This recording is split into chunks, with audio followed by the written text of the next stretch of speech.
materials to create texture in the background. You do not have to.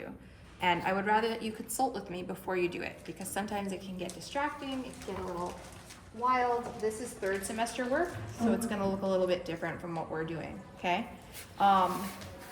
For project 2, you do need to have your brand name on your mood board, okay? Yeah. Brand, like, So if you have the one we Sergio chose. Hudson, Okay. Calvin Klein, yeah, and we'll get there. All right, so this is bristle board, okay? It's hard, it's like poster board, if you will. You'll notice that I have a figure here that's already started. So if you bought 11 by 14 bristle board, mount more than one figure to the board, okay? Just so that we consolidate materials. I have a rotary cutter here. This is for fabric, an X-Acto knife. I have just a pair of paper scissors. I would highly recommend that you use paper scissors to cut any of this mounting stuff because you're gonna wreck your fabric scissors. I have a cutting mat as well, and this is exclusively for using the rotary cutter and the X-Acto knife. Please be careful. If you wanna borrow it from me, that's fine. You can use it during class. Ultimately, you cannot use a blade on tabletop. It must be on this self-healing mat, okay? So I've got figures, fabrics, and flats here. Okay, so I've got my first look on your left, okay, and the flats and the fabrics. So we're gonna mount all 3 of them. So first things first, I just have these attached with masking tape, like an animal, because they're gonna rip my marker paper.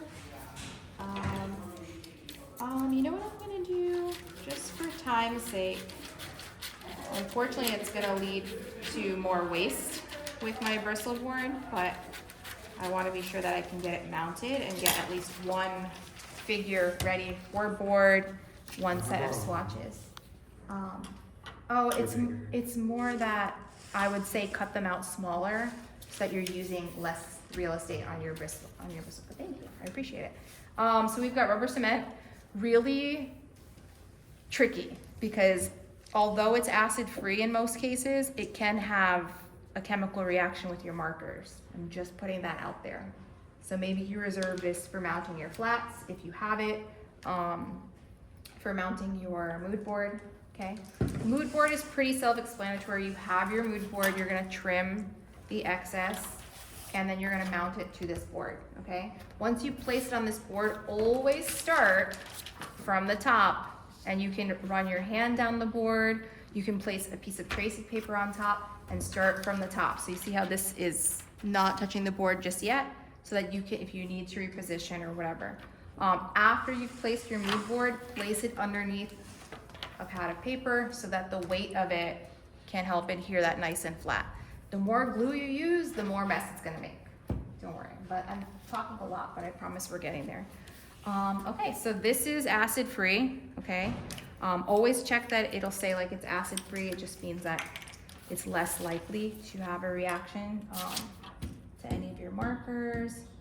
It can get a little chunky and tacky, which is annoying, but we're gonna work in one direction. You saw how I started all willy-nilly.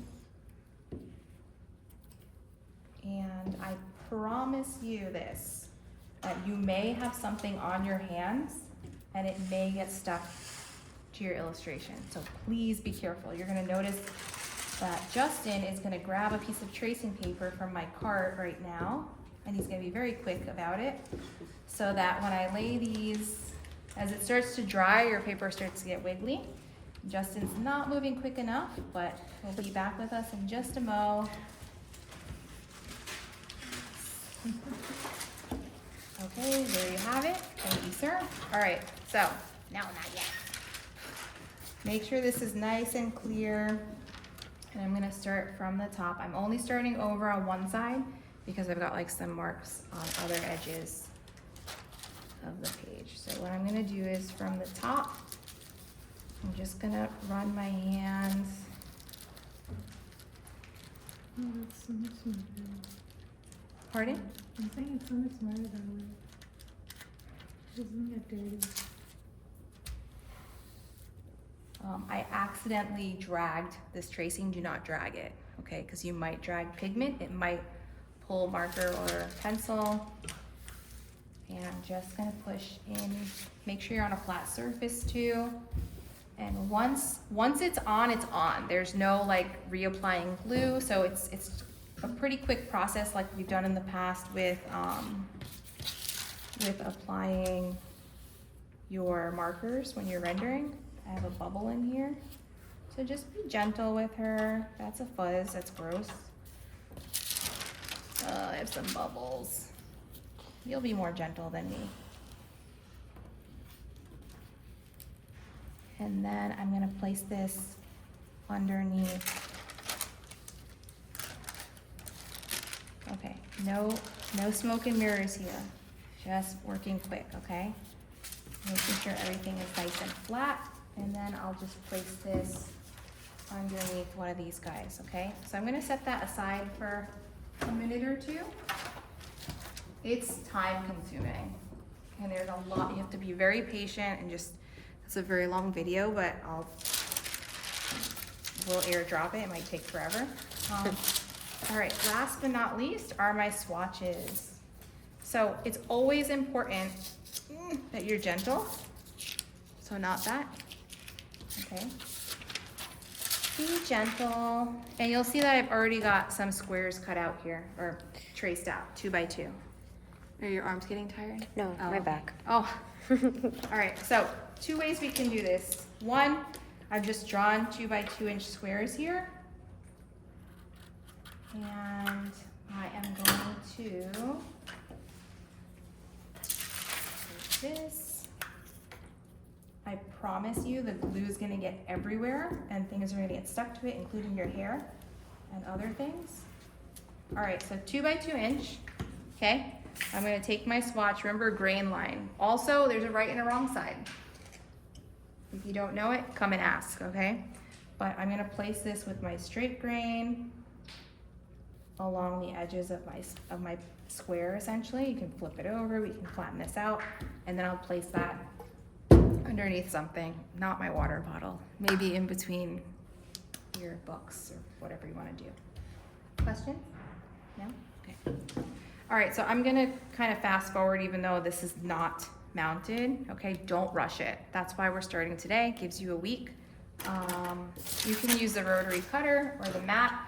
Again, you don't have to use this, but it's just a lot easier. Okay, nice and crispy and yummy, like a donut, but just cut really pretty. Again, you don't have to use a rotary cutter, you could just use a better scissor than mine. Thank you, sir. Okay, I think this is probably the easier method, is just by cutting out your squares first. And then voila, okay? So everything gets mounted to bristle board and then gets mounted to your presentation boards. Same approach, apply glue, lay it out. I think what also helps, Yuhei had started hers. She laid out all her swatches. You can draw a little, teeny little, you know, not crosshairs, it's, yeah, you can pencil in the corner if you like, so you know exactly where you want to place them back onto the board. Okay, everyone? Cool. Yeah, so Justin's gonna cut that out. Thank you, assistant. So let's assume that this is my figure, okay? My marker paper on my bristle board, okay? Same concept, same idea, we've already mounted this. When you cut these out, you must leave at least 1/8 of an inch of a border, okay? That white border, so that when we mount it to this board, it just kind of pops off the page. Any questions, or we're okay? Okay, so here I've got like this weird corner where her neck is. See, I'm up here. So I'm gonna start cutting from the opposite side so that I don't kind of like twist and then mangle and it looks really not pretty. So just kind of meeting at the edge, okay? I'm not sure if in the library there's these cutting mats, but if you have like an X-Acto knife, doesn't hurt to to use it. Any questions so far? What's it? like that? That's a blade, so I'm not gonna put any pressure on you with that one, but, so this is an X-Acto knife. You've probably seen this before, like similar, like, I guess you could say like a box cutter. Okay, For the paper? for paper, but you must cut it on this mat. It can't be Can you onto the show us, table. please? Sure. Ah, it's scary. This might not be the sharpest, I so. will always Do you get rather cut use when I Do you that. rather use scissors than X-Acto? This has taken years of like patience and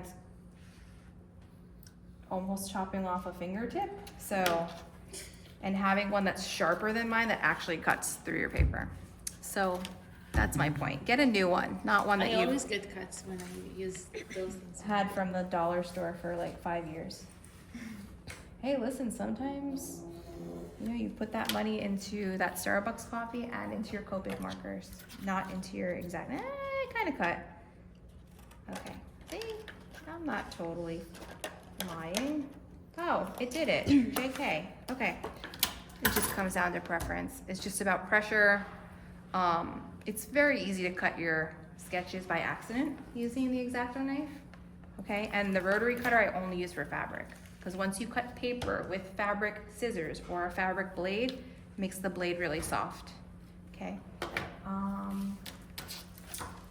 Okay, and then last but not least, we would mount it to the board.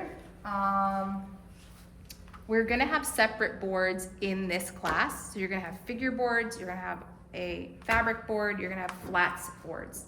I would recommend, since it's first semester, keep front and back together.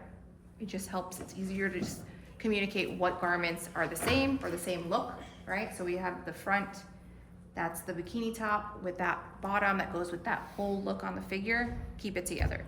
In future semesters, you may put your figure with the flats with the swatch on one board, okay? But for now, streamline, it's less to explain when you're presenting. And yeah, so, same idea with Lee. That's a bubble like this. And be sure your hands are clean, people. But, and be gentle. This is definitely not dry yet. But if you get any bubbles or folds, you can definitely rub them out. Okay, so this is not dry, but we're gonna sacrifice her for you guys. This is gonna take forever to cut out. Yeah. So you're gonna have 5 figures